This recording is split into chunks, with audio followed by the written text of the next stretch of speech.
citizen. Out of many we are world citizens, same vision is for equal rights and justice for the people them. What's happening to this beautiful world that we're living in?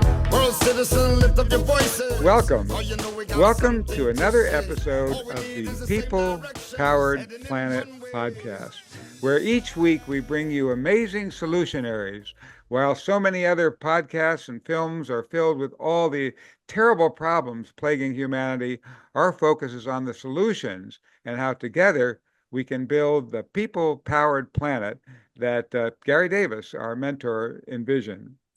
Today, I'm thrilled to announce that we have an incredibly special guest. We have Laura George, who is she's helping to spearhead the Founding Mothers movement. This is going to be a movement that's powerful enough to inspire evolutionary change by synergizing all the different global groups and world citizens around the world and all these social movements into a way to transition humanity from patriarchy into partnership. Now, she's the director of the Oracle Institute. In fact, she's got an incredible journey of being an Oracle, and we'll hear more about that. She's also, this Oracle Institute, which is located in Virginia, works on the nexus between religion, politics, human rights, and conscious evolution. They have a publishing house with numerous books. She has a trilogy, The Truth, the Love, and the Light. And these are really incredible journeys into the light and how we as humans can evolve to be able to become the new humans who can indeed survive and bring a beautiful future to planet Earth. So the Oracle Institute works at the intersection of human rights and politics and conscious evolution, bringing us into really creating the groundwork for bringing us into a world that can work for everybody. So let me first welcome Laura, and we're going to first start with talking about her. We're going to welcome Laura and talk about the incredible big venture she and Melanie and others are involved in right now, which is the Founding Mothers movement.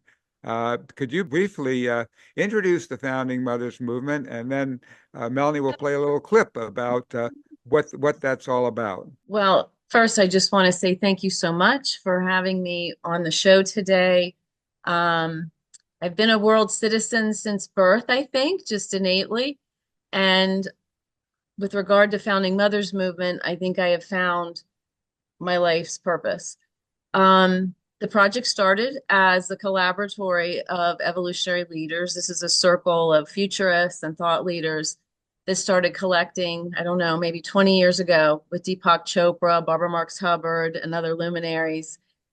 And the female members of the evolutionary circle wanted to brainstorm together as we saw the loss of women's rights here in the United States, plus the decline in democracy globally.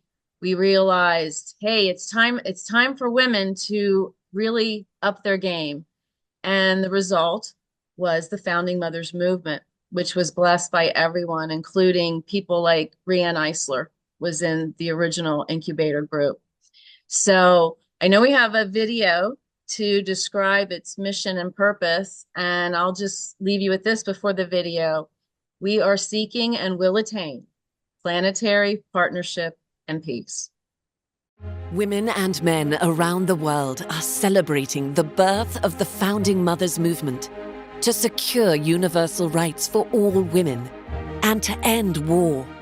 Simply put, we've had enough of patriarchy and privilege. We will no longer tolerate family violence, sexual assault, child marriage, girls who can't go to school or let their hair down, men depriving us of reproductive freedom, or sacrilege against Mother Earth. The military-industrial complex trains men to kill on command. They're also weaponizing AI. Soldiers rape women as a staple of war, and surviving women and children are left homeless. The founding fathers of every nation have brought us to where we are. Now, The Founding Mothers are joining together to lead us into an era of partnership and peace, a future that works for everyone. We're a global coalition, uniting women's groups, peace organizations, spiritual communities, and environmental groups. We're taking action to shed archaic belief systems, transform barbaric behaviors, eradicate misogyny and racism, and protect democracy. Instead of a war room, we're building a peace room. And we're spreading truth, love, and light. We serve as diplomats and peace negotiators, business leaders, elected officials, caregivers, and wisdom keepers. And we've got a concrete plan to grow this into the mother of all movements. First, we wish to honor the Mother's Day proclamation written by Julia Ward Howe. Mother's Day was not created for gift cards and chocolates. It was a call to action for an international Congress of Women to pursue the great and general interest of peace. Second, we're reimagining the Women's Congress. It will network thousands of women's groups around the world. Third, in addition to unifying our sisters around the world, we're inviting our brothers to join us. Stakeholders who lead peace, spiritual, and environmental groups. Just imagine our united strength when we, the people, organize. We'll move mountains if we focus on two specific goals: partnership and peace. Please join the Founding Mothers movement today. If you lead a women's organization, register for our online Women's Congress and help compose the Founding Mothers Manifesto. If you lead a peace, spiritual, or environmental group, enroll your organization in the coalition and help transition humanity from patriarchy to partnership. And if you're an individual who understands that our future is at stake, sign up for our mailing list, donate, volunteer your skill set, and be ready for a series of escalating campaigns starting on January the 1st, 2025. Join the Founding Mothers movement and help transform the world.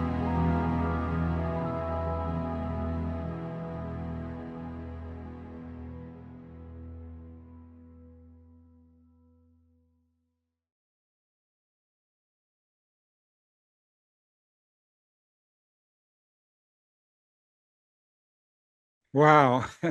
Well, that is needed more than ever. Right now, the dominator system is racing us toward extinction, with U.S. now supplying long-range missiles, firing into Russia with a hot war going that could very quickly escalate into a nuclear war that would extinguish all life on Earth, with the major nations being led now by governments that are not only not reaching the environmental goals, but racing us toward the fossil fuel extinction, creating the kind of atmosphere that could destroy all life on Earth, and it will destroy all life on Earth.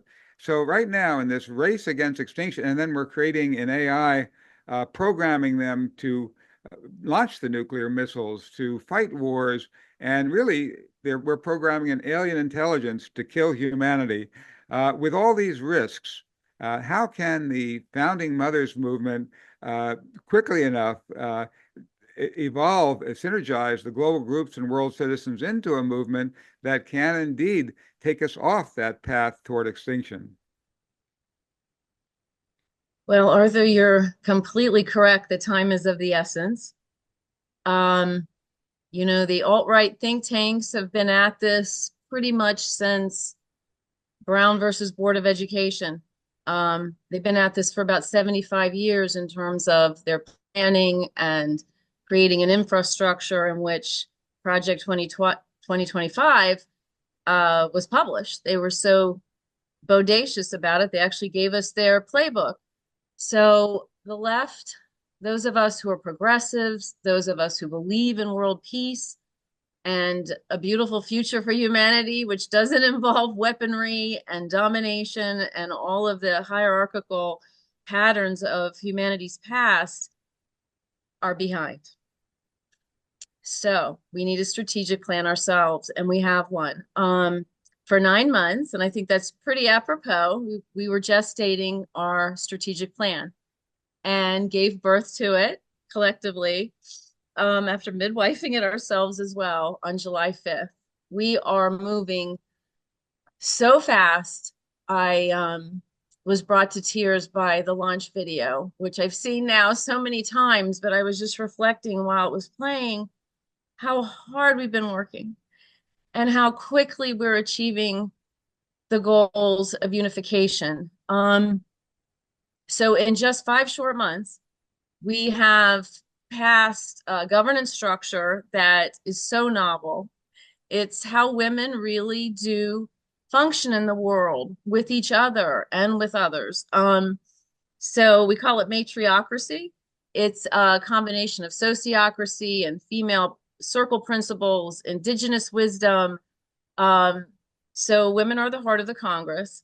And in just 5 short months, we've passed our more inclusive standard of care agreement with one another. We have a conflict resolution policy in case conflicts arise, and they will. But really, what is breathtaking to me is that we have passed the Founding Mothers Proclamation. We're not calling it the manifesto anymore, by the way. We passed that at our 3rd Congress. We published it on October 2nd, which is Gandhi's birthday and International Day of Nonviolence. We have sent it to every ambassador to the United Nations. We've sent it to tribal indigenous leaders as well. And to let the world know we're not kidding, that mama's here, the mama energy has arrived to clean up this mess. We are going to start campaigns on January 1st, 2025. And they might start off small because we're still building this movement, but they're going to be very novel in their nonviolence, and they're going to be exceedingly joyful and potentially ceremonial and educational. So we're not going to just walk down the streets with posters. We're going to help spread the truth, love, and light that we need to birth this new world, this stalled paradigm shift, which I will remind everyone listening could go the other way. So we also aren't subject to New Age groupthink in the Founding Mothers movement. These are serious women. We've got academics, attorneys from all over the world. We have activists involved. And again, so many world citizens who are volunteering their time and talent. And while we don't have magical thinking about how difficult it's going to be to energize and implement the shift, we do believe in magic. And we're going to sprinkle some of that fairy dust as we go, starting next year. That magic really is key. In our movie, The World Is My Country, Gary Davis, goes on an incredible journey of building this amazing world citizen movement with hundreds of thousands of people lining up to be world citizens. But then he ends up, after quite an ordeal, crashing into the dark night of his soul. And out of that dark night of the soul, he meets a guru. He's kind of left Broadway, left the movement, and he's working in a machine shop, and the machine shop owner turns out to be a guru who trains him in the Bhagavad Gita and so on. And out of that, and then actually ending up going to India and studying with his master, out of that depth of meditation, he ends up being able to actually grasp what Eleanor Roosevelt had kind of challenged him to do, and he had dismissed before. She had kind of challenged him to do what the UN couldn't, and that is to go ahead and create a world government of world citizens. And out of that, he did declare such a government of, by, and for the people of the world. Now, the world nations start with declarations, and we the people are the source of sovereignty, as Gary would point out. And so how do you see the founding mothers, instead of just trying to beg and plead the existing system to change, or trying to change things inside that old broken system, how do you see it bringing a new level of thinking to humanity that can actually supersede and give us that magical superpower to move beyond, to unleash the superpower that's already there, and that is the people of the planet Earth? How can we unleash that true feminine, masculine combined energy? Well, despite appearances to the contrary, we actually have the wind in our sails.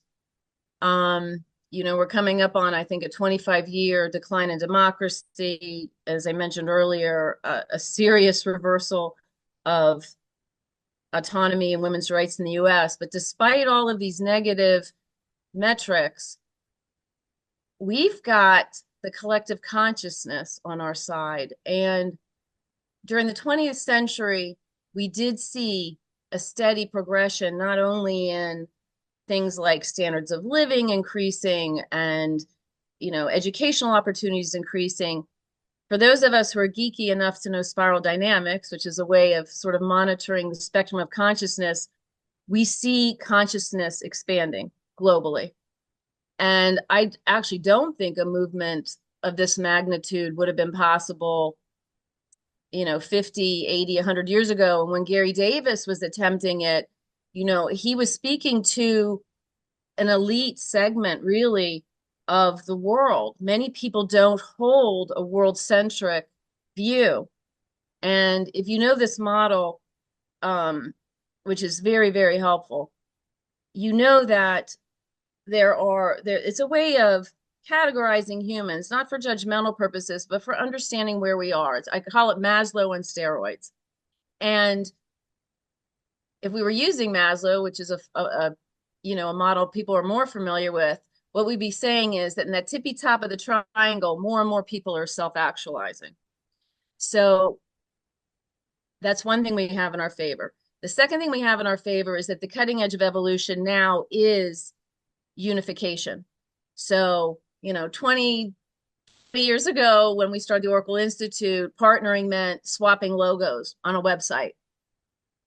Now we're understanding, because of holism, the new story coming in, the new science coming in, and just our own life experiences as we mature as a species, we know we are parts of whole. And these wholes are greater than the sum of their parts. And we're just now intuitively moving into what's called a second tier sort of tribal mentality, in the sense that we can get into a beehive sort of, or a birds mermaiding sort of flocking pattern that will allow us to really become we the people in a way that in the past necessitated war. We the people had to take up arms to shift a situation that was no longer tolerable. Now I really believe we the people have different tools in our toolbox, and we've got some beautiful master souls who came to show us the way, like Gandhi, like Martin Luther King. So I do think it's possible, both based on my understanding of social science, based on my understanding of history, and based on what I get when I go into the void and seek answers. I really believe we can do it.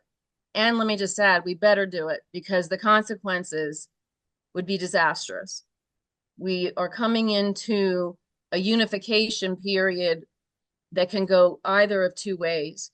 I read The Fourth Turning when it came out. I'm reading The Fourth Turning is here now. There's a pattern to history that's generationally based. It's an 80 to 100 year cycle. And that's when wars spike, is during the fourth turn.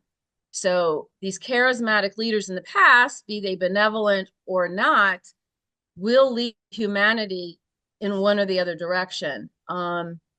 And so we've synced these clocks, these seasonal patterns of history, because we're a global species now. And this is going to be a big one, how this shift goes. There's no guarantee that we'll go into the light. It could go dark. But again, I believe the wind is in our sails. And I will add this, it's the first paradigm shift. It's the first fourth turn where women will play a large role. Well, don't paradigm shifts mainly happen in moments of crisis? You talked about Yes.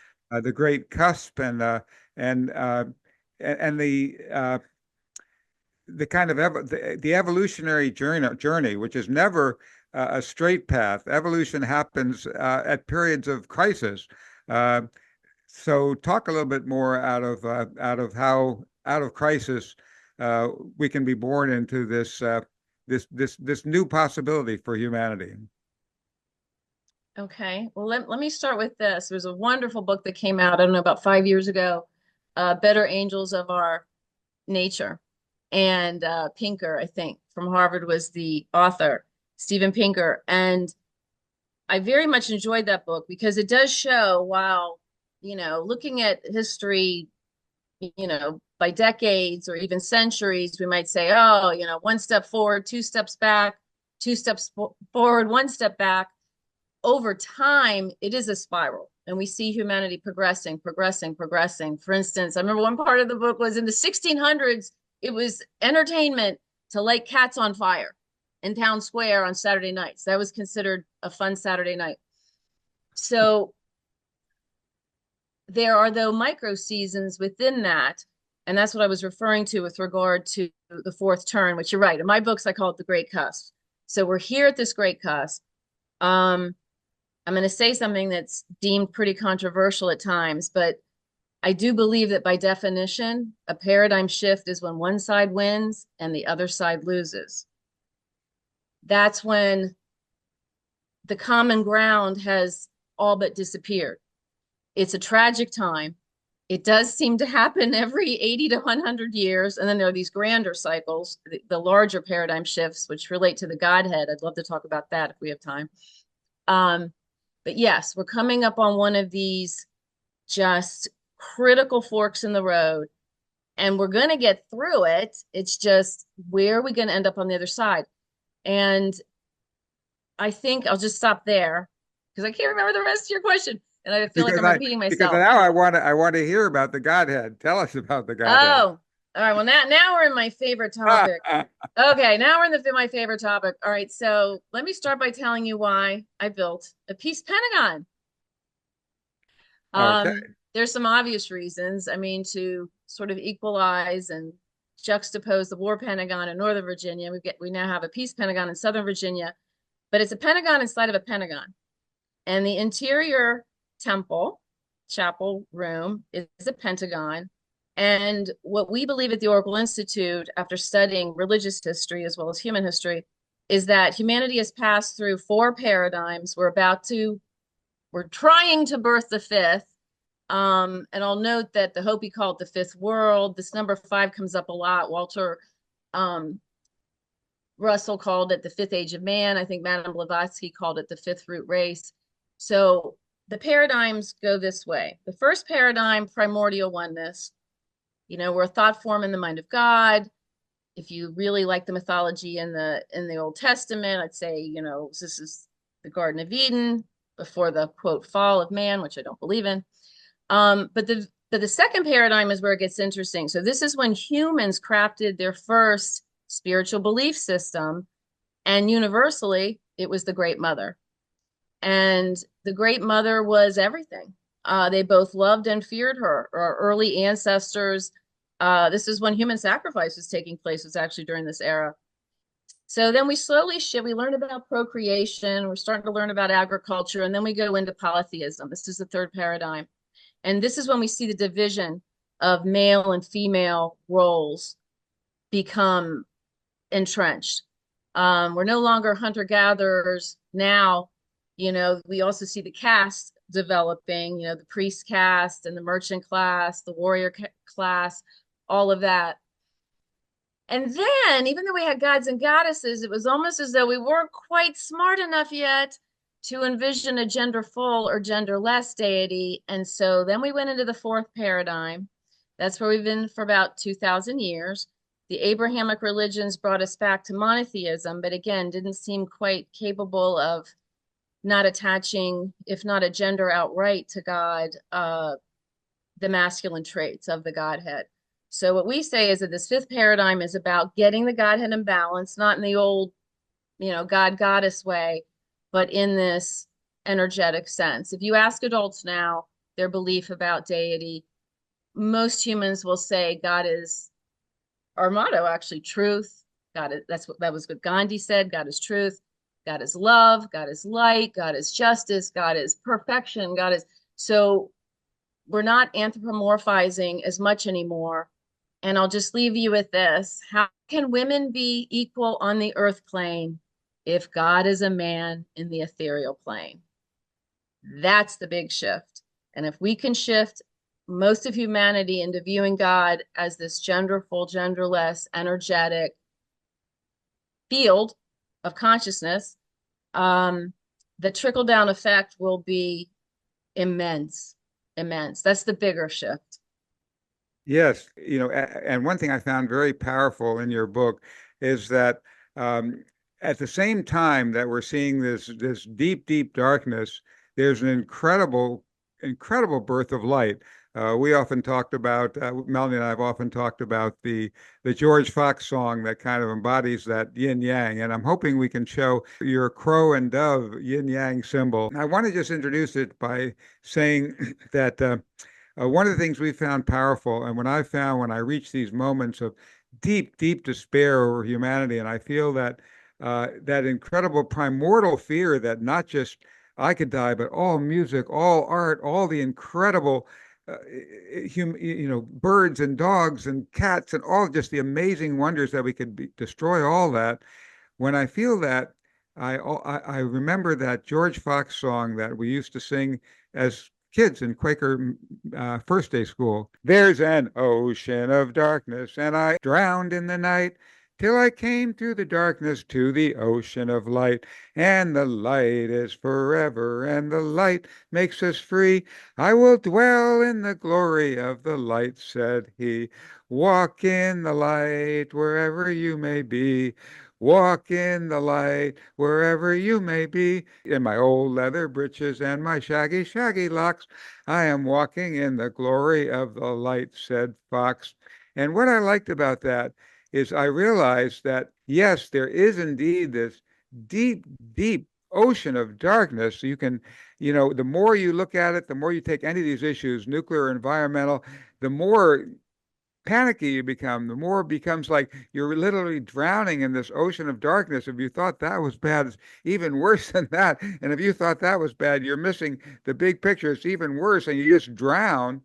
And at the same time, there literally is around us such an amazing ocean of light. There are people helping each other. There's the beautiful, we're reaching into with our probes, the depth of the universe and discovering the deep, deep, amazing glory of this universe. And we're finding ways of healing and and all the little social groups around the world, like Domino and others, doing amazing work of bringing communities together. And you just start going into it, and there's just such an ocean of light, you can't begin to count it all. It's just like, wow, this light is brighter and brighter. If you thought that was bright, it's even brighter. And we are simultaneously in both places. I mean, that's that incredible thing that scientists have discovered in quantum mechanics, that they've actually done experiments where they've been able to look into the depths of the universe, and something happening on one planet, when you observe it, can be instantaneously happening in synchronicity on another planet, another solar system in the distance of space. Like, literally the same things are happening, opposites are happening at the same time. And I thought that was encapsulated well, not only in the yin yang symbol, but your evolution of the yin yang tells us a little bit more about the yin and the yang and this coexistence of opposites. Sure. Well, we're going into esoterica, which I love. Again, this is my favorite. If we're not talking politics, I want to talk religion and theosophy. We live in a dual plane, and there's no getting around it, right? Like, you can go on a mountaintop and be a monk and be in samadhi and visit, the all thingness, the no thingness. But the reality is, at some point, you open your eyes, you come off the mountain, you get in your car, and someone, cuts you off in traffic. And you start feeling human emotion. And depending on how evolved you are, it can last a second or two, or it can ruin your day. What we're seeing, I believe, on the planet right now is a polarity that, again, has reached such a zenith on both sides. There's little room for negotiation. There's little common ground left. But again, what I think is the good news is those who are holding the darkness and sort of, at the moment anyway, leading us into the darkness are dinosaur dictators. They just don't represent humanity anymore. They're relics from the feudal era. They're relics from an era during which might made right, and strength was shown through military force. And there are just too many of us now who know, at an intuitive, spiritual, moral, every level, physical even. I mean, some of us, I do. I will have a physical reaction if I am facing darkness, and not fear necessarily, but a revulsion that makes me sit up straight, hold the light, and express that which needs to be expressed. So while it's looking dark at the moment, I truly, truly believe the numbers are with us. And it comes back to a recognition that we're all world citizens. And I love that you just mentioned Damanhur. I love Damanhur. We have a relationship with Damanhur through Oracle Press. I've been over there twice, and it is like getting into a spaceship and going to another planet. That is how different it feels at Damanhur. Everyone there is so evolved, and they're so co-creative, and they're so experimentative, and they're building a culture, the art there, the music, the performances they do. They just fill the spirit with a desire to follow the light. Yeah, that was the drawing I did. I want to add that those who are following the dark, there's a destructive force in the universe. I write about this in the book. I'm trying to think how to condense it quickly, but it's nihilism. And basically, my belief is that we all want to go home being back to source. And there's two ways to get home: by playing by the evolutionary rules that the creator has set up, back to, sometimes it's one day forward and two steps back, but overall, the course of history, we're moving toward the light. And there's another way to go home, and that is to slash and burn and destroy, believing it's a shortcut back. And this darkness confuses a lot of people. And when I get confused, which isn't all that often anymore, I'll tell you what I used to do when I got confused is I used to think Star Wars, or pick your most, precious depiction, book, movie of light versus dark. And I do have a chapter in the book called Gandhi versus Hitler, which is really good too. But anyway, pick that metaphoric,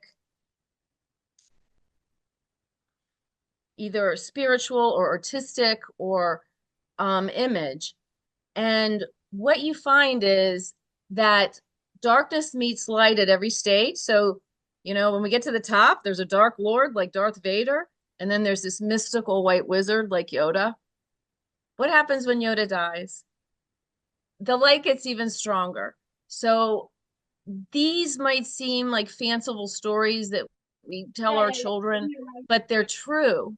There is a truth behind it. I do believe the default mode of the universe is toward the light. It does favor truth, beauty, goodness. And eventually, if we don't kill ourselves in World War III, we're going to get there collectively. So I'm in favor of that branch of Buddhism that isn't just every man for himself, reach enlightenment and take off. I want to help others get there because they're going to help me get there. And I do believe collective ascension is possible. Wow. Well, so in a moment, we're going to go to the question and answer period.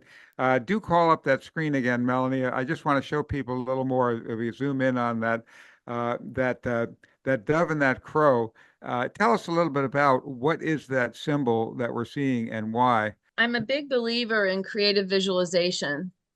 And the very first book I was given by a mentor, I've had a number of spiritual mentors, was the book Creative Visualization by Shakti Gawain. It's a classic. And I often use imagery like that dove and crow image, which I created, to assist me in understanding how to move through difficult moments. And in that instance, I was moving through, I think what I was writing about in that part of the book, I was moving through the fact that Halliburton was going to build a prison right over there. I'm looking at the New River right now. As I turn around, our campus is right on the New River, which happens to be the oldest river in America, oldest river in the Western Hemisphere, and maybe the oldest river in the world. And we had just purchased the property, and literally 2 months later, Halliburton was going to build prison, condemn the property, and build a bridge to this prison with a view. So I think that's when I created that. I was trying to determine how to help the local people here who are in desperate need of jobs understand that this is a dark project that would harm our community. And I was new to the community, so I hadn't had a lot of trust build up with the people I now call my neighbors. And I think that's when I designed that, because I was trying to figure out how to, the crow represents sacred law. And I was in the middle of a lawsuit, and I was trying to determine how best to convey the message and the teaching that to be in balance, we're going to have to maintain the beauty and the natural, organic. Oh my God, you should see where I live. It's just breathtaking. It's the Virginia Highlands. And anyway, that's why I made that. It was during, and then there was a second lawsuit over the Peace Pentagon because we did get the prison moved off the river. And then they wouldn't give me the permit to build the Peace Pentagon. And there was an old boys network here that was still in place that was pretty darn ugly. And that image helped me through both of those polarity dances and helped me manage the polarity. Well, thank you. I love that. All right, let me go ahead and turn it over to Melanie for some questions. Go ahead, Melanie, take it. Thank you. Thank you, Arthur and Laura. This is so rich and so positive and so just what I needed. So thank you for being here. Thank you so much for your knowledge, your research, everything you've done, your books. Incredible. So a very thoughtful life you've had.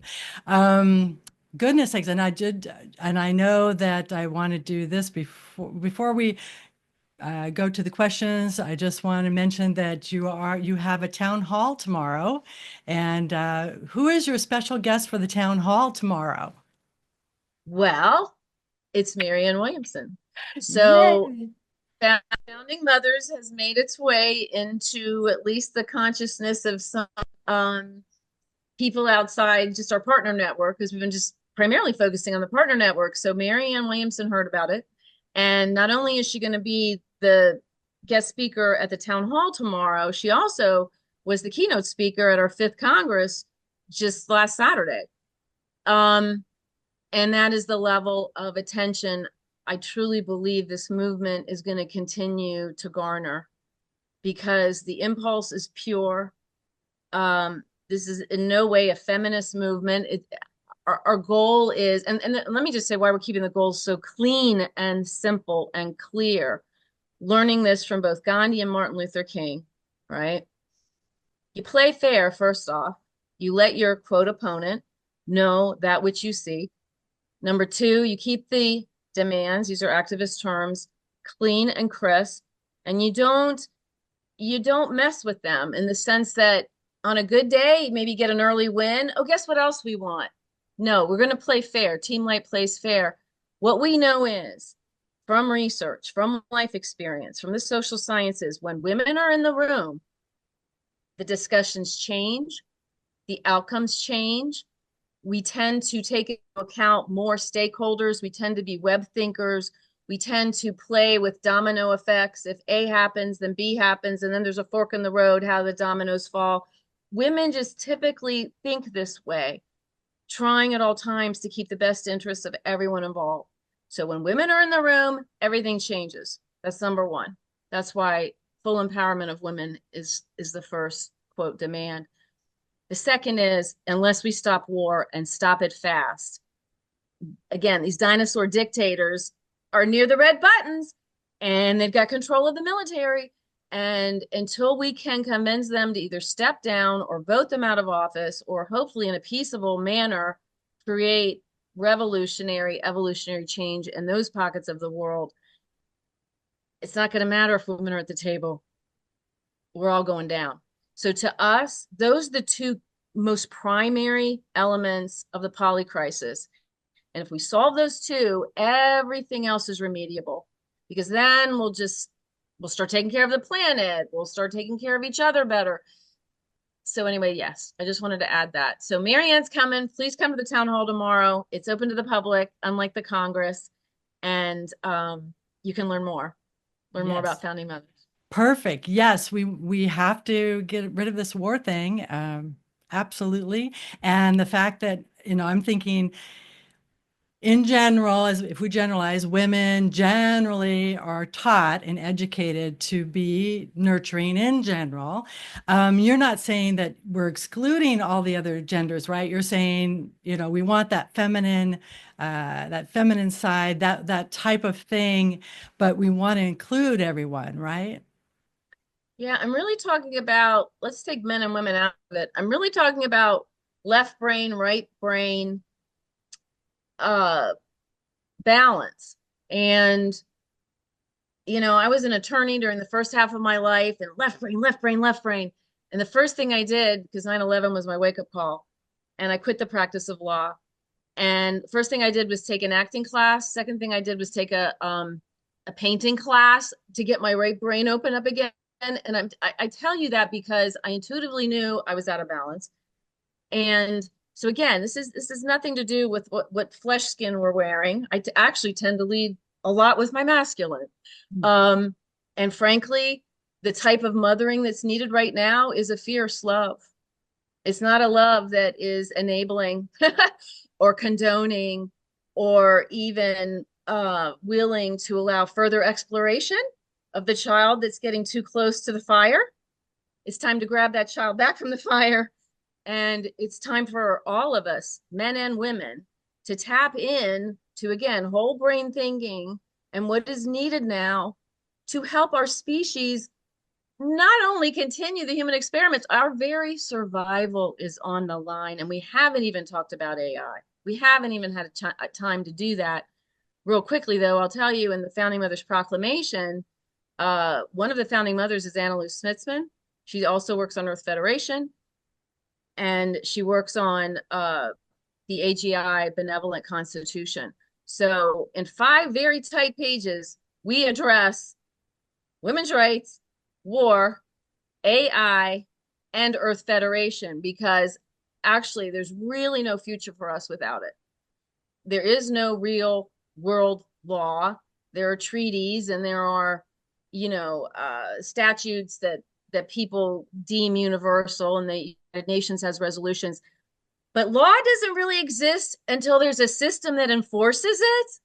And that's what we're lacking. Until the International Court of Justice has mandatory jurisdiction over nation state disputes, corporate disputes with, indigenous peoples where they're raping their land, until there is a world court system, there really isn't world law. So we also address that. We got a lot of serious women involved here and men. And I just want to say there's only one meeting a month that men aren't invited to. That's the Congress. It meets once a month. Every other meeting we have, and we have operational circles that meet daily, there are men in the room, and we want more. Excellent. Excellent. And now let's go. We have questions now with first Suzanne. Go right ahead with your question or a quick comment. Yeah. Laura, I'm so glad to be discovering this. I'm sort of surprised I haven't been aware of it before. Definitely the kind of thing that is appropriate and needed. I wanted to make some contribution to what you're up to there. Are you familiar with Anne Baring? Yes. Okay. Yes. I was thinking she could be your honorary grandmother chair or some such. We have, Well, she has the brilliant story of how this yeah, all came to be, how we left the matriarchy, put yeah. God outside ourselves, and became subservient. And there we had the patriarchy. And it's in a book this thick called Dream of the Cosmos. And she is just a treasure. And I hope that you use her in some framing way as a really significant contributor. There's nobody as good as she is about the historical, deep history of how this all evolved to where we are now, in the terrible place we are, at the cyclical place where we're in the place where either it's sink or swim in the cycle. The other thing I thought to say was how wonderful Marianne is. I think if you had blotted out people's names and just listened to what they had to say, she'd be our president. It wasn't that I advocated her being the president. That's a little funny that she was running for president, but nonetheless, she was absolutely the one with the goods. And I do a lot of sharing of her stuff as well. So I'm happy to see that, she's in a prominent place. Oh, good. And I'll then be there tomorrow also, you'll be there, and then spread the word, Suzanne. Spread the word, Yeah. everyone. Everyone Yeah. come and see Marianne. Quanta, let's go to you. Quanta, go right ahead. I really appreciate everything that you said, and I agree 100%. I have this image, though, because we have literally thousands of organizations that are trying to make this world a better place, including peace, environment, etc.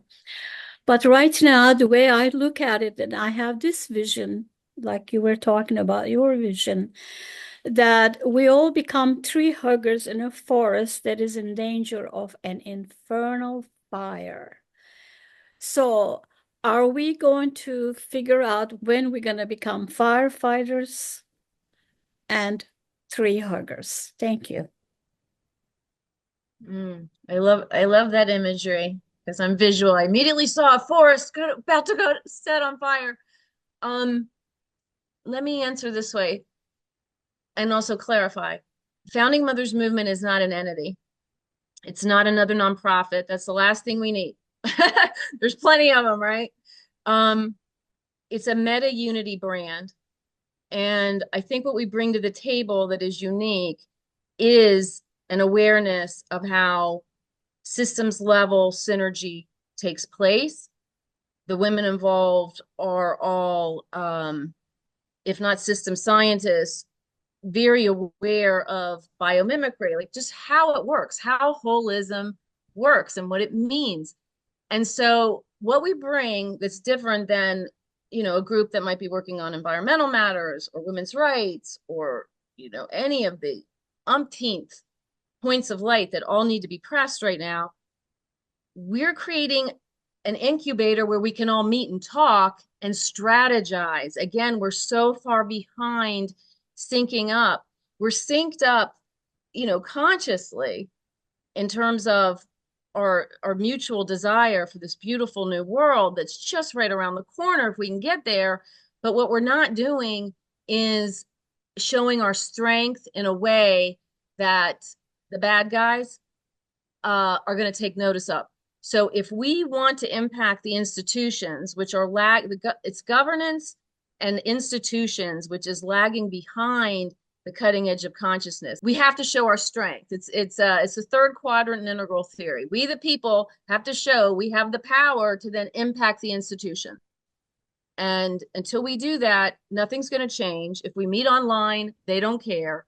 We're going to have to figure out novel, nonviolent methods of exhibiting the power that we hold, and then in a very productive, affirmative way, back to Gandhi and Martin Luther King, we've got to anchor wins that we achieve. And that's how we're going to make progress, and that's how we're going to shift the paradigm. Yes, yes, yes. David, you're next. And the last question is David. Go right ahead. Thanks very much for a very powerful presentation, and also for sharing that you were a lawyer at one time and had that kind of thinking. Having spent 52 years as a lawyer, in the judicial branch, and also in the legislative branch, and also in the executive branch, and now in the totally holistic kind of approach to the changes that the world needs. I have just co-founded with Dr. Kauser Ahmed what is called the Rules of Law on Earth project, Rules of Law on Earth.org. And I would very much like to ally with what you are doing. And I've checked your website and believe that the path that you have is a concurrent, aligned path that we have, and also as a path of the indigenous peoples that I have a very close association with in Canada, and in particular in Manitoba, in the heart of Turtle Island. But my question is, where does human rights fit in this transformation out of the age of religion and its dominance and division and its purpose? Where does human rights fit into this? Well, as another attorney, not to bore everybody else, I need to tell you that I was shocked when I started researching international human rights law, because there's so many resolutions, there's so many statements of the obvious, the golden rule. And one of the things I think that's mucking world law is we do need, well, first of all, we need the United Nations completely revamped, right? I mean, the Earth Constitution was drafted by jurists and academics the second the Security Council was born, and the UN totally went sideways. It's a non-democratic body. So I think in terms of human rights, we've got all these standards, but again, I feel as though it just needs to be in one document, in either at the United Nations, like all nations signing on to it there, or I still think we need to go beyond that and have an Earth federated body in addition to the UN, because I'm not sure we can reform the UN. But anyway, if we're able to get that body together, and the Earth Constitution, by the way, is having its they're sponsoring their 16th World Parliament next year.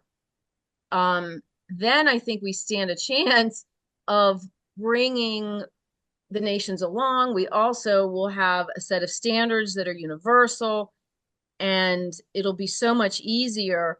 For instance, if genocide is finally defined in one place, everyone is aware of it.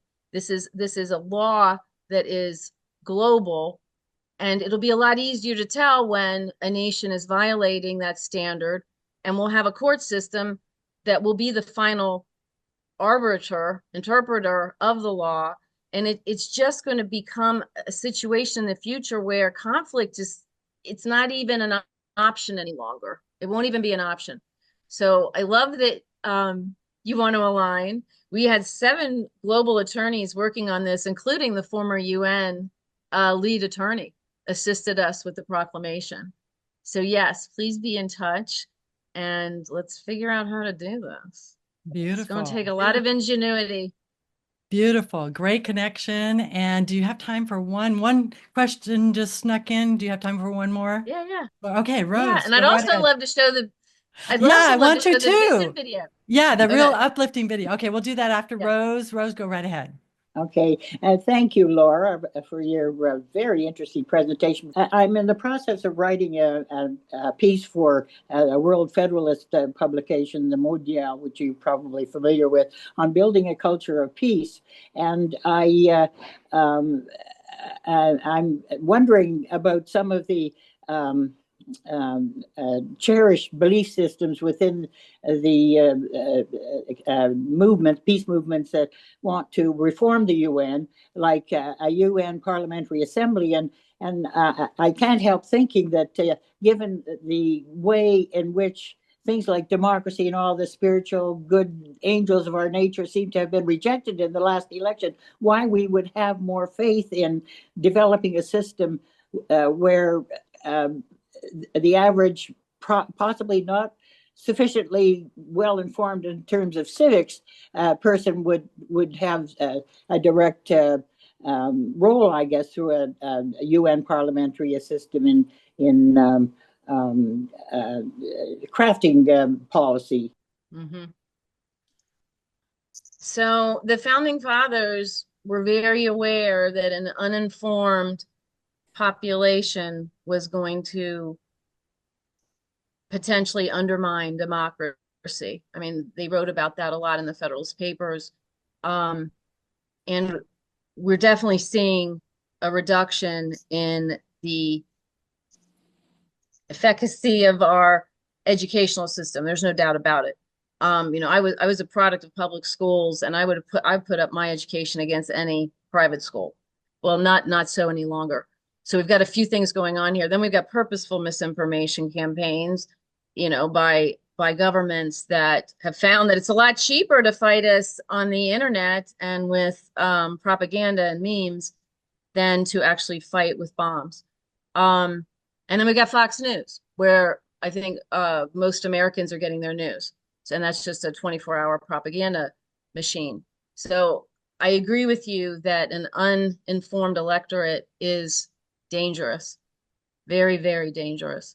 They're going to have to learn the hard way. I think what's coming is going to be so hellacious.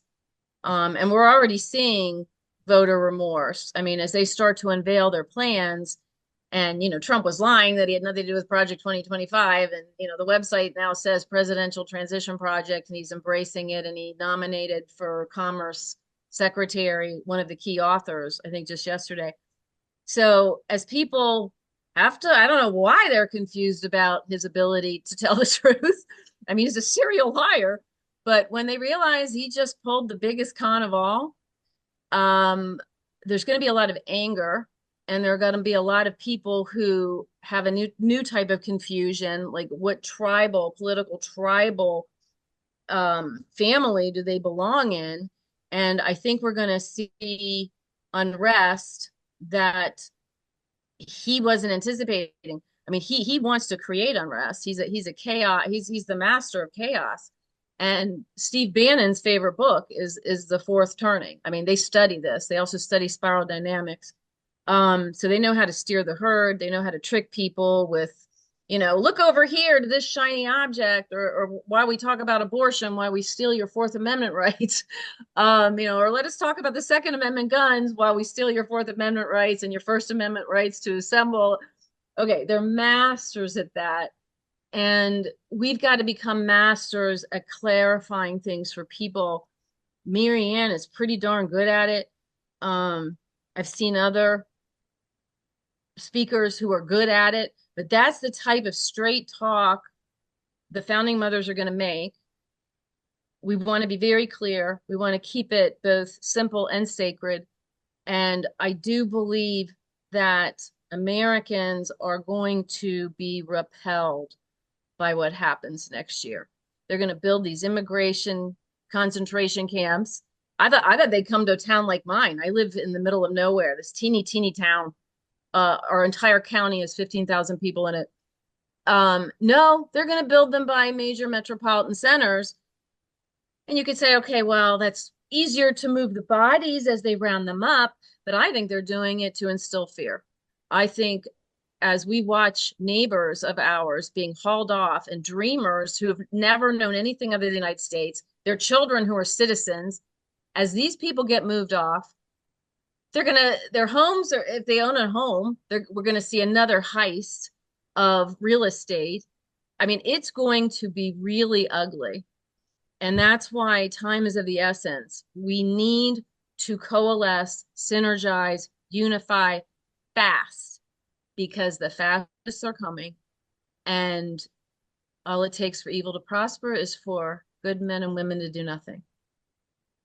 Yes, and with that note, we want to see what it's going to look like in 2030. So let's go see what it's going to look like. Here we go.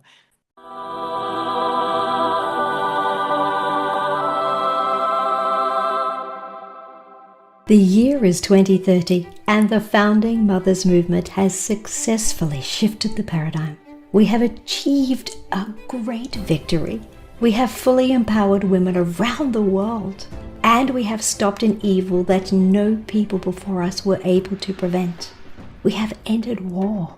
Women now have universal gender equity. Women have bodily autonomy and reproductive choice. Laws are in place to prevent child marriage. Cultures forbid family violence and genital mutilation. And relationships between women and men enter a field of understanding and compassion. For the first time in human history, our precious planet is at peace. The military-industrial complex is now a peacekeeping force, and men no longer are asked to kill their brothers. As a result, there is ample money available for healthcare, daycare, and elder care. Schools are being built around the world to educate all girls. Projects abound and are fully funded to provide novel green infrastructure and protect the commons. Artificial intelligence is properly monitored and employed for benevolent projects that enhance life on Earth. Now Mother Earth can regenerate. Animal, plant, and ocean life are revived and add to the euphoria of this new golden age. All my relations, one of the original instructions, is a lesson taught in every school, along with mindfulness. There now exists a universal inner knowing that together we can accomplish anything. Planetary governance has reached a new level of inclusion, collaboration, and coordination. The nation-state system yields to regional and local models of self-organization. Intentional communities and cottage industries abound, creating self-sufficient economies. Globalization now means that we are one species with one shared destiny. Personal freedom is intertwined with responsibility, which we gladly share as members of one human family. The news story is told far and wide. Our children know it by heart. Songs are written in its honor. Truth, love, and light reign on earth. As above, so below. Join the Founding Mothers movement and help transform the world.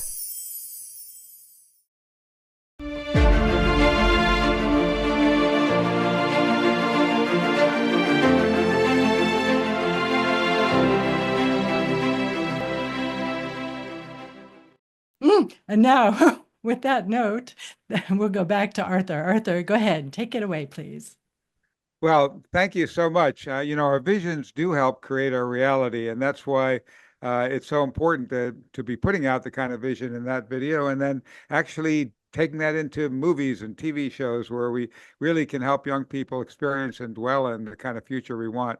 The other thing we need to really, I almost think we need a whole nother podcast, maybe with you and Glenn or something, to work on bringing a new interactive system of governance. I think the old politics is gone. It's at an end. There's no point now lobbying Congress, trying to rally votes, getting one party or another. Both parties are completely broken. They're both war parties. The old system is broken, and it basically goes down to the very nature of way we've set up electoral politics, which is win-lose democracy. 51% can win, 49% lose. So you don't get the full, what do people really want? You get, okay, that guy's worse than this guy, and you're fighting to the bottom. What we need to do is, and we need to have a whole separate session on this, is to rise above the entire nation-state system. As Gary said, we the people are the source of sovereignty. We need to create a global governance system that is not that it empowers the people, but not in the way where these mobs that are voting for one side or another can do it. It empowers it's an interactive, dynamic, based on the geodesic sphere system that Gary and I developed. Maybe I'll send you a paper. We'll talk more about this. Maybe have another session. But the people on the opposite side of issues, if you bring them together with the right tools, actually have tremendous common grounds. They all want a better life for their children. They all want a peaceful future. The suicide bomber is so dedicated to helping his group that he's willing to die for, or she is willing to die for it. There's a fantastic amount of good that is being that the political system is destroying, and that we can't fight inside that old reality. Like Bucky Phillips and Einstein said, we have to create that new level of thinking and a new system that is so much more powerful. And, really, there is a superpower, and that is when we can finally get what is the true will of humanity and get that expressed at the global level, and not the will that is the lowest common denominator of this this dictator or that rallying most, but really an interactive system where we don't need representatives. We interactively bring out the best in each person and synthesize that into the will of the people of the planet. It'll have an incredible power. So that's the kind of thing we'll have to talk about maybe in another session. It could take a whole hour on that. But meanwhile, I do want to thank you so much, Laura, for this exciting introduction to the power of the partnership of men and women on this planet as we rise above the broken old systems. So, and if you can become a member, please do, because that helps give us the support we need to continue this work. So it's 2 months free, and then it's only $10 a month to be a part of that. So thank you so much. And Laura, can you please give us a last word?